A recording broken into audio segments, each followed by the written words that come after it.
दो संस्कारी बहू की बेशर्म सास।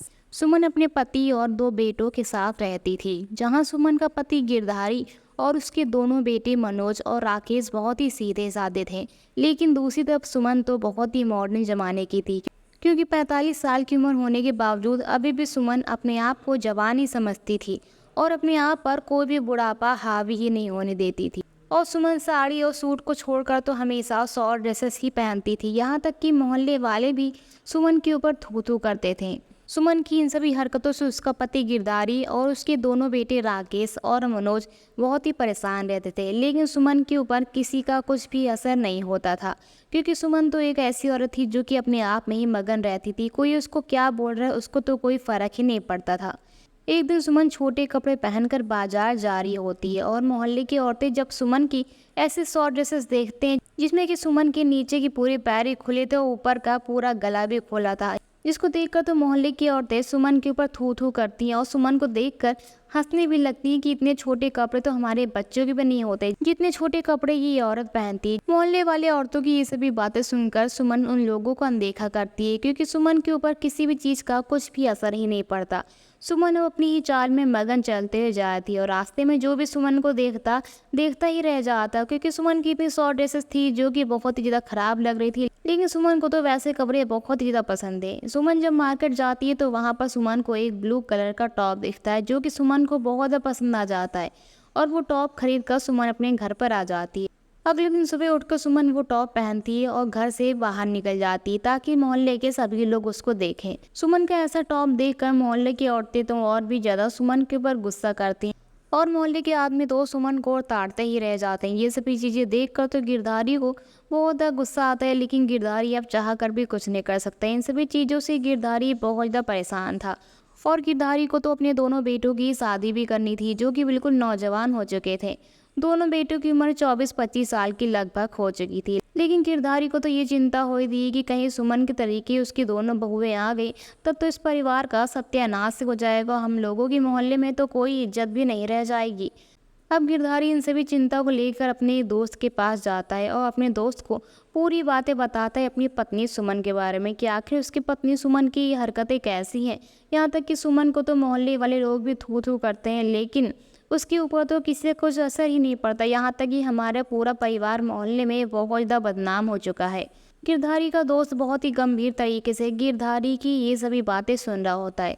अब गिरधारी अपने दोस्त के सामने बताता है कि आखिर वो अपने बेटों की शादी करने के लिए क्या करे, क्योंकि वो अपने बेटों की शादी तो इसीलिए नहीं कर रहा है कि कहीं उसकी दोनों बहुएं भी बेशरम ही ना आ जाए, बिल्कुल उसकी पत्नी सुमन के तरीके।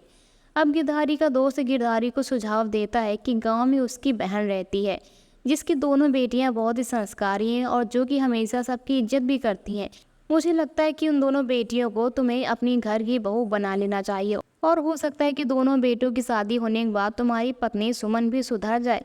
लेकिन गिरधारी को तो ये बिल्कुल नामुमकिन लग रहा था। भले उसकी दोनों बहुएं अच्छी आ जाएं, लेकिन सुमन ऐसी औरत है जो कि कभी सुधर ही नहीं सकती। अब अपने दोस्त की बात सुनकर गिरधारी अगले ही दिन अपने दोस्त की बहन के गांव चला जाता है अपने दोनों बेटों को लेकर और अपने दोनों बेटों को उन लड़कियों से मिलाता है जो कि लड़कियां बहुत ही संस्कारी थी और सर पर दुपट्टा रखकर गिरधारी के सामने आती हैं। उसी समय गिरधारी दोनों बेटियों को देखते ही अपने घर की बहू बनाने को सोच लेता है और उसी समय मिठाई खिलाकर दोनों बेटों का रिश्ता भी पक्का कर देता है। अब गिरधारी दोनों बेटों के साथ घर आ जाता है। घर आते ही सुमन पूछती है कि आप इतनी सुबह सुबह कहाँ चले गए थे दोनों बेटों के साथ, मैं तो यहाँ पर परेशान ही हो रही थी। गिरधारी गुस्से में आकर कहता है कि तुम्हारी हरकतें तुम्हें परेशान ही कर देंगी और तुम्हें मुझसे बात करने की कोई भी जरूरत ही नहीं है, क्योंकि तुम्हारी जैसी औरतों की आखिर मोह ही कौन सा लगे। अब दोनों बेटे भी अपनी माँ से नफरत करने लगे थे। अपने पति गिरधारी की ऐसी बातें सुनकर भी सुमन को कुछ भी फर्क नहीं पड़ा और वो मुंह बनाकर वहां से चल दी और अपने कमरे में जाकर अपने फोन में लग गई। लगभग 2 दिन बाद गिरधारी अपने दोस्त के पास जाकर शादी की तैयारियां भी शुरू कर देता है और 2 दिन बाद दोनों बेटियों को अपने घर में दुल्हन बनाकर लाता है। दोनों बहुओं का गृह प्रवेश होता है और दोनों बहुएं ससुराल में आकर अपने सास ससुर की सेवा करने के लिए लग जाती हैं। जब दोनों बहुएं ससुराल में आती हैं तब उस समय तो सुमन सो ही रही होती है, क्योंकि सुमन को तो आदत थी देर से उठने की। अब दोनों बहुएं पूरे घर को संभालने लगती हैं और पूरे घर की सफाई करने के बाद अपने सास ससुर और अपने पति के लिए नाश्ता बनाती हैं। नाश्ता सभी लोग कर लेते हैं और दोनों बहुएं रोशनी और जानवी अपनी सास का नाश्ता सुमन के कमरे में ही जाकर रख देती हैं और सुमन से बोलती हैं, माँ जी उठिए, नाश्ता आ गया, सवेरा हो गया। और जब सुमन की आंख खुलती है तब सुमन देखती है कि दो औरतें उसके सामने लंबा सा घूंघट डालकर खड़ी थी। सुमन रोशनी और जानवी को देखकर बहुत ज्यादा डर जाती है, पूरे परिवार को भी इकट्ठा कर लेती है और अपने पति गिरधारी से बोलती है कि देखो देखो, ये मेरे कमरे में दो लड़कियां चोर आ गई हैं। जिसके बाद गिरधारी भी बहुत परेशान हो जाता है और सुमन को बताता है कि ये कोई चोर नहीं बल्कि तुम्हारी खुद की बहुएं हैं, हमारे राजेश और राकेश की दोनों बीवियां हैं। जिसके बाद तो अब सुमन को बहुत अजीब लगता है, क्योंकि सुमन जो कि ऐसे छोटे कपड़े पहनती है और अपनी दोनों बहुएं जो कि बहुत ही संस्कारी रूप में आई थी, साड़ी पहनकर, वो भी सर पर इतना लंबा सा घूंघट डालकर। अब सुमन अपनी दोनों बहुओं को अनदेखा करके तुरंत ही फ्रेश होने के लिए चली जाती है। फ्रेश होने के बाद सुमन अपने वही छोटे कपड़े जींस टॉप पहनकर बाहर आती है।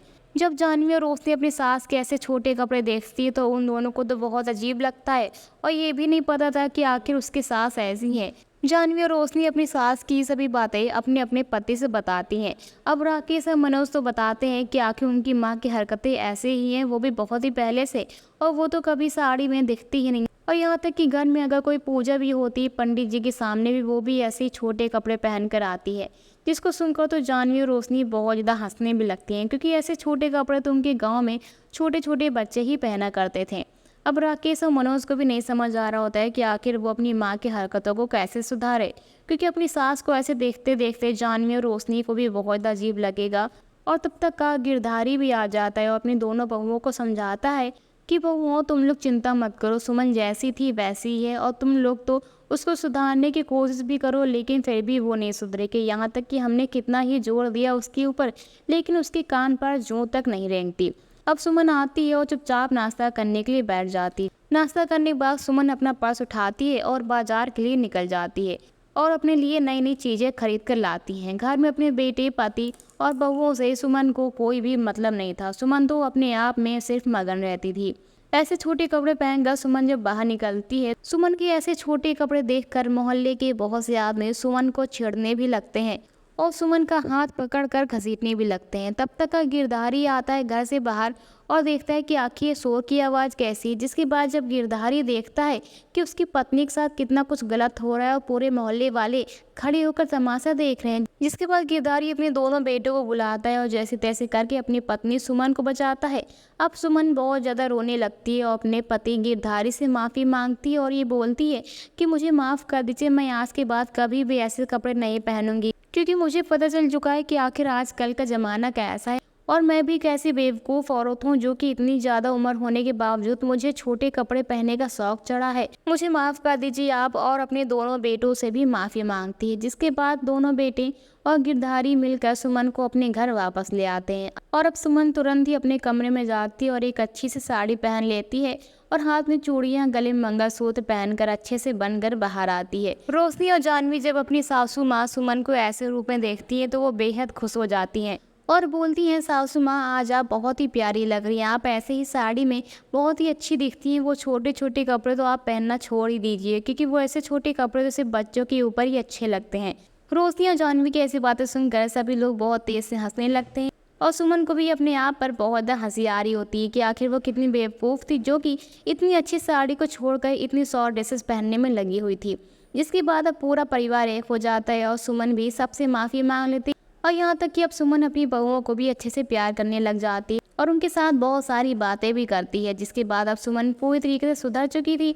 उस दिन के बाद से जब भी सुमन अपने घर से बाहर निकलती थी तब साड़ी ही पहन कर निकलती थी। सुमन का ऐसा साड़ी का रूप देखकर मोहल्ले की औरतें भी सुमन से बातें करना पसंद करती थी और सुमन के साथ अच्छा वक्त भी बिताती थी। तो दोस्तों, आपको आज की हमारी कहानी कैसी लगी अपनी राय में कमेंट बॉक्स में जरूर दीजिए। साथ ही ऐसी मजेदार कहानियों को सुनने के लिए हमारे चैनल को सब्सक्राइब करना बिल्कुल ना भूलें। फिर से मिलेंगे अगली एक नई और मजेदार कहानी के साथ, तब तक के लिए बाय।